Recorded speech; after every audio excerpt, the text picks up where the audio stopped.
For more today, we have joining us Dr. Bong Young-shik from the Yonsei Institute for North Korean Studies. It's good to have you back on the show today. Pleased to be here. So, as we just heard in that report, the current word coming out of the North Korea-U.S. negotiations seems to be that the U.S. is demanding the dismantlement of the Yeongbyeon nuclear facility, while North Korea has been demanding sanctions relief. Do you think that sounds about right at the moment? Yes, but except for assessing the U.S. demand, United States has demanded far more than just verifiable dismantlement of nuclear facility in Yeongbyeon. United States' position is far more than that. So, in summary, it's a clash between beyond Yeongbyeon, U.S. demand for North Korea, and beyond declaration of the official end of the Korean War, for United States to North Korea. So, whether North Korean leadership is going to agree on verifiable denuclearization beyond Yeongbyeon in exchange for the United States providing its intentions to agree on official declaration of the end of the Korean War and probably the gradual establishment of basic diplomatic relationship with mutual liaison offices is the key for the second summit meeting between Kim and Trump. The Trump administration have in the past said that they will keep pursuing fully fully verified denuclearization. How far away is that then? Some of the things you've talked about from that full FFVD. Well, according to some reports that the special representative, Mr. Stephen Biegun, and his team spent 55 hours in Pyongyang, which is a long time by any measure. But the focus of the negotiation by both parties in Pyongyang was not so much about trying to persuade the other side to accept your own demands, but it is to just flesh out and give detailed explanation about their respective demands. For the United States, it's of course demanding North Korea to agree on process that will eventually lead to, as you said, that FFVD, final and fully verified dismantlement, beyond just the dismantlement of facilities in Yeongbyeon. And for North Korea, it is to realizing the basic agreements by both leaders in Singapore last June, which are 4 items. First one is ending hostile relationship between United States and North Korea since the Korean War, and the building enduring peace regime on the Korean Peninsula. And third point was a denuclearization of the Korean Peninsula. And the fourth one was return of the remains of U.S. soldiers fallen during the Korean War. So from the standpoint of the Kim Jong-un leadership of North Korea has faithfully made and carried out its own promises after the Singapore summit meeting. The third and fourth one, North Korea has not increased the number of nuclear warheads or engaged in any missile or nuclear tests since then. And North Korea did return, remains of U.S. soldiers to the United States. So Pyongyang is actually pressuring Washington that where is your corresponding measure after the Singapore summit meeting? The first and second one, how are you going to end the hostile relationship and how are you going to build enduring peace regime? If you insist on continuous economic pressures on us while maintaining economic sanctions, then can you really say, Pyongyang insists, can you really say that you are truly committed to ending the hostile relationship between us since the Korean War? So demanding sanction relief has been justified North Korean leadership in the context of last year's Singapore summit meeting. Because what's interesting as well, that North Korean state media hasn't mentioned really this next upcoming summit with Trump and Kim Jong-un, but the North Korean state media has put pressure on the U.S. by saying, by calling the U.S. to carry out corresponding measures, as you've just said. And so we can probably expect, them to carry on doing this as perhaps maybe like a poke in the side to the Trump administration. Right. It will continue to emphasize that point, and even after the summit meeting on 27th and 28th in Hanoi, Vietnam, because Everything is, actually summarized in the 4 major points agreed in Singapore summit meeting. And North Korean leadership is really determined to measuring the United States having genuine intention to end the hostility by looking at the U.S. actions in terms of ending or changing at least the existing economic sanctions on North Korea. Much skepticism remains about what Trump can get out of this next meeting and how far he can get it.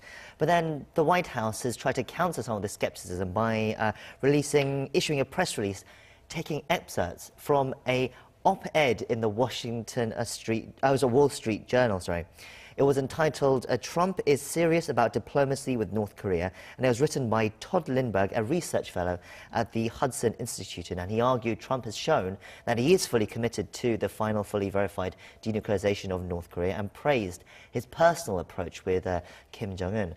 What do you make of the fact that what do you make of this piece first, and what do you make of the fact that the White House has gone out to issue this press release? Well, what do I make out of this? Any friend is a good friend when you're in a very difficult and desperate situation. There has been mounting pressure, mostly coming out of very skeptical members of the House of Representatives after the midterm election in last November, including the argument that if there's no guarantee of concrete result, in terms of the final and fully verified denuclearization by North Korean leadership, President Trump should not have the summit meeting with, North Korean leader Chairman Kim Jong-un. So this kind of article is very helpful for the Trump administration to, defend its, policy toward Kim Jong-un regime in North Korea. And it's a fairly, reasonable, defense, because it is true that President Trump's approach to North Korea is in its own category. It is a very new approach compared to the previous administration's engagement with North Korea.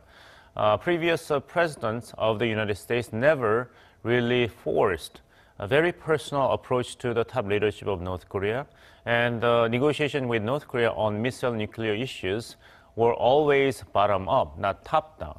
So it is premature for even skeptics to criticize or conclude that Trump's own approach to North Korea has already failed. The truth is not out there yet. The juries are still out there, so we have to wait and see what kind of a denuclearization effort will be actually materialized after the summit meeting in Vietnam this month. That summit is really going to be the real test, I guess, of Trump's diplomacy with North Korea. Would you agree? Right. You can be as skeptical as you want to be, but you have to see the result. You have to see the score after the game is officially over. Right, let's turn to what's going on in North Korea as well. So the Vietnamese foreign minister is in North Korea for a 3-day trip. He's said to have been invited by his North Korean counterpart, and it seems that arrangements are being made for a state visit when Kim visits Vietnam for the summit with Trump. Now, if it does turn out to be a state visit, it will be the first one a North Korean leader has taken since Kim Il-sung in 1964, 55 years ago. Now, how significant is that? It is very significant. Not only Kim Jong-un regime of North Korea needs to make it a well-orchestrated summit meeting with the U.S. president in terms of getting what it wants from the United States in exchange for any types of denuclearization promises. But at the same time, Kim Jong-un must be really conscious of what kind of immediate message he will be delivering to his domestic audiences. Because North Korea's official policy, the Pyeongjin policy, the simultaneous pursuit of nuclear weapon development and economic development, has been lopsided in favor of the first goal, developing nuclear weapons. So now it's time for Kim Jong-un to assure his people that prosperity is coming. Prosperity is coming because of this great leadership of Kim Jong-un. So by showing very positive image of his actions while he stayed in Vietnam, he can catch a lot of birds at the same time.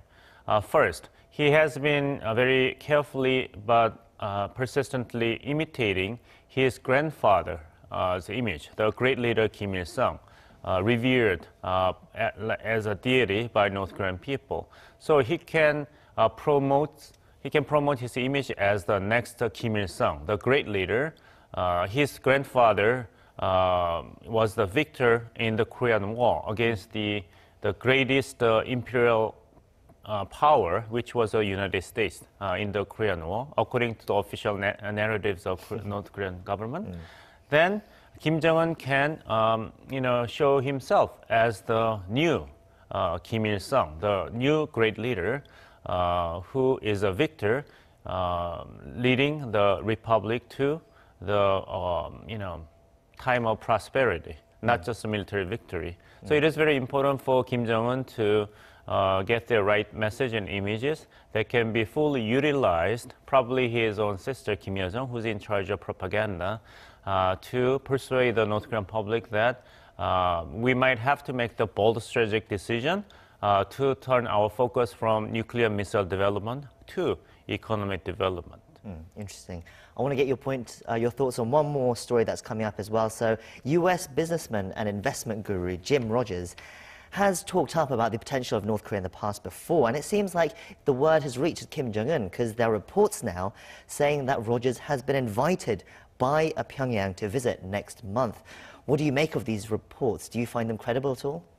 I think so, because Kim Jong-un must have realized that it has to send the right message to increase the credibility of North Korean leadership committed to economic development. Because North Korean economy may be a quite attractive new frontier for a lot of foreign investors, but North Korea's system is still very far away from basic market economy.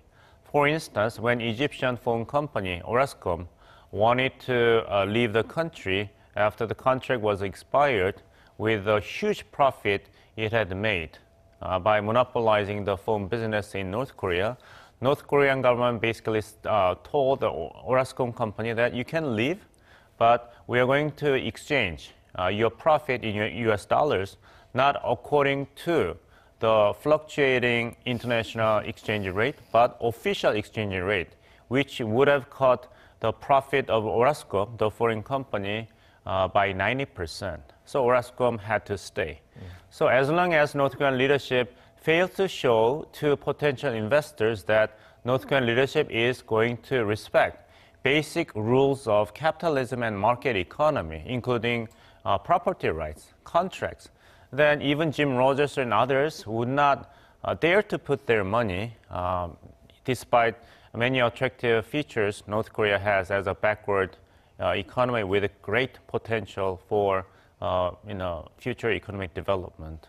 So what kind of message Kim Jong-un is going to deliver to Mr. Jim Rogers, one of the major gurus in terms of international investment, is a very important barometer for other investors to think about their decision to put their money in North Korea or not. We'll have to end it there. Thank you for coming in today and sharing us your insights. You're welcome.